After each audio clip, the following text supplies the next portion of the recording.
रात के लगभग 11 बजे थे। पूरा गांव गहरे अंधेरे की चादर में डूब चुका था। आसमान पर काले बादल इस तरह मंडरा रहे थे मानो किसी बड़े तूफान का इंतजार कर रहे हों। लगातार हो रही बारिश की बूंदें पूरे गांव में एक अजीब सा सन्नाटा घोल रही थीं। इस समय आधे से ज्यादा गांव वाले अपने अपने घरों में बैठे थे, लेकिन गांव के सड़क किनारे बनी शंभू की पुरानी चाय की दुकान अब भी खुली हुई थी, जहां हर शाम गांव के कुछ लोग चाय की चुस्कियों के साथ अपने दिन भर की बातें किया करते थे। एक आदमी ने चाय की चुस्की लेते हुए कहा, और भाई कैसे हो?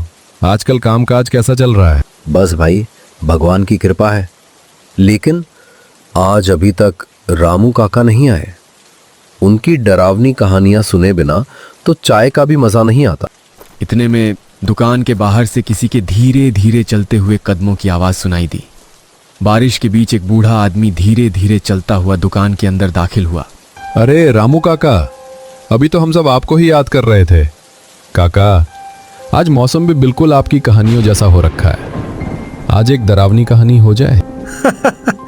ठीक है, आज तुम्हें ऐसी कहानी सुनाऊंगा जिसे सुनने के बाद बरसात की रात में तुम में से कोई भी अकेले घर से बाहर निकलने की हिम्मत नहीं करेगा।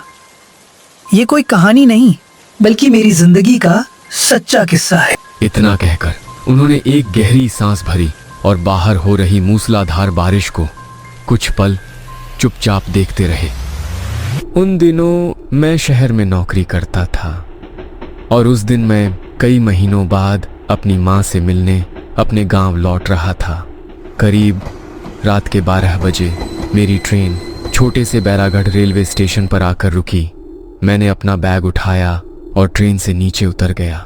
प्लेटफॉर्म पर मेरे अलावा कोई भी यात्री नहीं उतरा। कुछ ही पल बाद ट्रेन ने लंबी सी सीटी दी और धीरे धीरे अंधेरे में ओझल हो गई। अब पूरे स्टेशन पर सन्नाटा पसरा हुआ था। मैंने अपनी कलाई घड़ी की तरफ देखा। रात के ठीक 12 बज चुके थे। मैंने मन ही मन कहा, हद हो गई, आज तो पहुंचते पहुंचते बहुत देर हो गई। स्टेशन से बाहर निकलकर मैंने इधर उधर नजर दौड़ाई। सोचा शायद कोई रिक्शा या कोई जीप मिल जाए, लेकिन पूरा स्टेशन सुनसान पड़ा था। न कोई रिक्शा वाला, न कोई बस और न ही कोई दूसरा वाहन। तभी पीछे से एक बुजुर्ग आदमी की आवाज आई, बेटा, लगता है तुम यहाँ नए हो। मैंने पीछे मुड़कर देखा। करीब 60-65 साल का एक बूढ़ा आदमी। मैं मुस्कुराकर बोला, नहीं काका, मैं यहाँ का ही हूं। बस शहर में नौकरी करता हूं। आज अपनी मां से मिलने गांव आया हूं। अच्छा, कौन से गांव में रहते हो बेटा? बेगमपुर गांव यहीं से करीब 5 किलोमीटर अंदर है। मेरी बात सुनते ही बुजुर्ग के चेहरे की मुस्कान एकदम गायब हो गई। उन्होंने घबराकर मेरी तरफ देखा और धीमी आवाज में बोले, बेटा, अगर मेरी मानो तो आज रात वहां जाने की कोशिश मत करना। क्यों काका?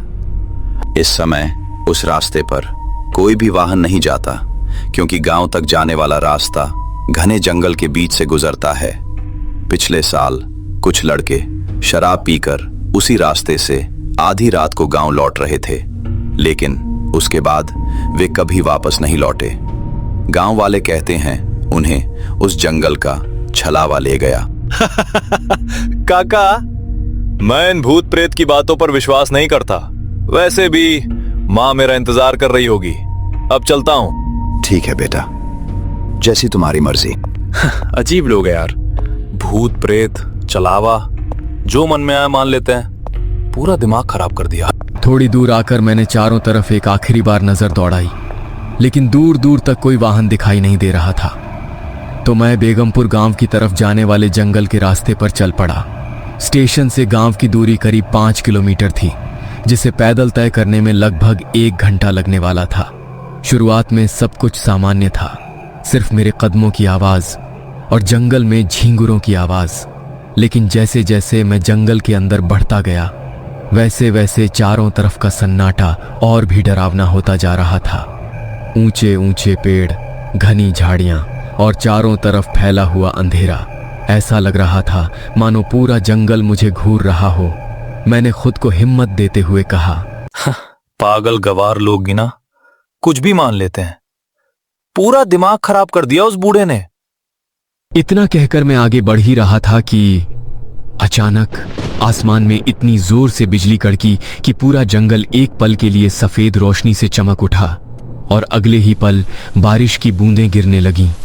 कुछ ही सेकंड में बारिश मूसलाधार हो गई। मैं तेजी से इधर उधर देखने लगा। तभी मुझे थोड़ा आगे एक बड़ा पेड़ दिखाई दिया। मैं भागते हुए उसके नीचे जाकर खड़ा हो गया। बारिश से थोड़ी राहत मिली। मैं अपनी सांसें संभाल ही रहा था कि मेरी नज़र पेड़ के दूसरी तरफ खड़ी एक लड़की पर पड़ी। मैं एक पल के लिए चौंक गया। वह पहले से ही वहां खड़ी थी। उसने मेरी तरफ देखा और हल्की मुस्कान के साथ बोली, लगता है बारिश ने आपको भी रोक लिया। मैं कुछ पल उसे देखता ही रह गया, फिर संभलते हुए बोला, जी लेकिन आप यहाँ? मुझे भी अपने घर जाना है। मैं बेगमपुर गांव में रहती हूँ। अरे सच? मैं भी उसी गांव जा रहा हूँ। तो क्या मैं आपके साथ चल सकती हूँ? अकेले जंगल पार करने में थोड़ा डर लग रहा है। मैं उसकी खूबसूरती में ऐसा खो गया कि चाहकर भी उसे मना नहीं कर पाया। मैंने मुस्कुराकर कहा, हाँ क्यों नहीं, वैसे भी रास्ता एक ही है। इतने में बारिश अचानक रुक गई। जंगल फिर से शांत हो गया। हम दोनों एक साथ बेगमपुर गांव की तरफ चल पड़े। चलते चलते मैंने मुस्कुराकर पूछा, वैसे आपका नाम क्या है? नाम जानकर क्या करेंगे? कुछ सफर बिना नाम जाने ही अच्छे लगते हैं। मुझे लगा वो अपना नाम नहीं बताना चाहती है, तो मैं चुप हो गया। हम दोनों चुपचाप जंगल के रास्ते पर आगे बढ़ रहे थे। तभी अचानक मेरे फोन की घंटी बज उठी। मैंने जेब से फोन निकाला। स्क्रीन पर देखा वो मेरी माँ का फोन था। मैंने तुरंत कॉल रिसीव की। बेटा, तू अभी तक पहुंचा क्यों नहीं? बस माँ, आता ही हूँ। ट्रेन थोड़ी लेट हो गई थी और यहाँ कोई वाहन भी नहीं मिला, इसलिए पैदल ही आ रहा हूँ। आधा रास्ता तो पार भी कर लिया है। और पता है, बारिश में एक बेचारी लड़की भी फंस गई थी। वो भी हमारे ही गांव की है, अभी मेरे साथ ही चल रही है। मेरी बात सुनते ही फोन के दूसरी तरफ कुछ पल के लिए सन्नाटा छा गया। फिर माँ की घबराई हुई आवाज आई, क्या बेटा, ये तू क्या कह रहा है? तुझे अभी उस जंगल के बारे में कुछ नहीं पता। मेरी बात ध्यान से सुन। वहां से अभी के अभी भाग जा। वो कोई लड़की नहीं है, वो रूप बदल कर लोगों को मारने वाली एक डायन है। मेरे चेहरे की मुस्कान गायब हो गई। मैं कुछ बोलता उससे पहले ही फोन में नेटवर्क चला गया और कॉल कट गई। माँ भी ना गांव वालों जैसी बातें करने लगी। मैंने फोन वापस जेब में रखा और पीछे मुड़कर उस लड़की से कुछ कहने लगा, लेकिन मेरे शब्द मेरे गले में ही अटक गए। वह लड़की जो कुछ ही पल पहले मेरे साथ चल रही थी, अब वहां थी ही नहीं। मेरे कदम वहीं रुक गए। मैंने घबराकर दाएं बाएं देखा। चारों तरफ सिर्फ जंगल था और गहरा सन्नाटा। मैंने ऊंची आवाज में पुकारा, सुनिए, आप कहाँ हैं? लेकिन कोई जवाब नहीं आया। अब मेरे दिल की धड़कन तेज होने लगी थी। मैंने बिना समय गंवाए गांव की तरफ मुड़कर कदम बढ़ाने चाहे, लेकिन जैसे ही मैं पलटा, मेरे सामने जो खड़ा था उसे देखकर मेरी रूह कांप उठी। वह लड़की नहीं थी। मेरे सामने एक भयानक औरत खड़ी थी। उसकी आंखें अंगारों की तरह लाल जल रही थी। पूरा शरीर राख की तरह सफेद था। लंबे लंबे बिखरे बाल और होठों पर एक डरावनी मुस्कान। उसी पल मुझे माँ की बात और स्टेशन वाले बूढ़े की चेतावनी दोनों याद आ गईं। मैं समझ चुका था कि वह कोई इंसान नहीं बल्कि वही छलावा था। मैं इतना डर चुका था कि मैंने न दाएं देखा न बाएं, बस पूरी ताकत से भागना शुरू कर दिया। मेरे पीछे से उस औरत की भयानक हंसी पूरे जंगल में गूंज रही थी। ऐसा लग रहा था जैसे वह मेरे बिल्कुल पीछे दौड़ रही हो।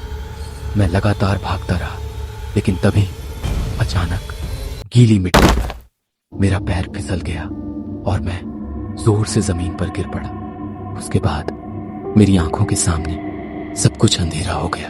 जब मेरी आंख खुली तो तेज धूप मेरे चेहरे पर पड़ रही थी।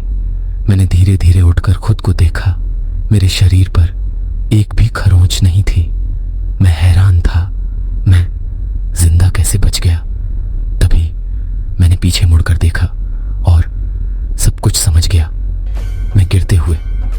सीधे एक मंदिर की चौखट पर आ गिरा था। गांव वालों का मानना था कि कोई भी बुरी शक्ति उस मंदिर की सीमा के अंदर प्रवेश नहीं कर सकती। शायद उसी मंदिर ने उस रात मेरी जान बचा ली थी। मैं आज तक अपनी जिंदगी की उस रात को नहीं भूल पाया और उस जंगल के रास्ते से सूरज ढलने के बाद मैंने फिर कभी कदम नहीं रखा। अगर उस रात मंदिर वहां ना होता तो शायद आज मैं तुम्हारे बीच नहीं बैठे होता।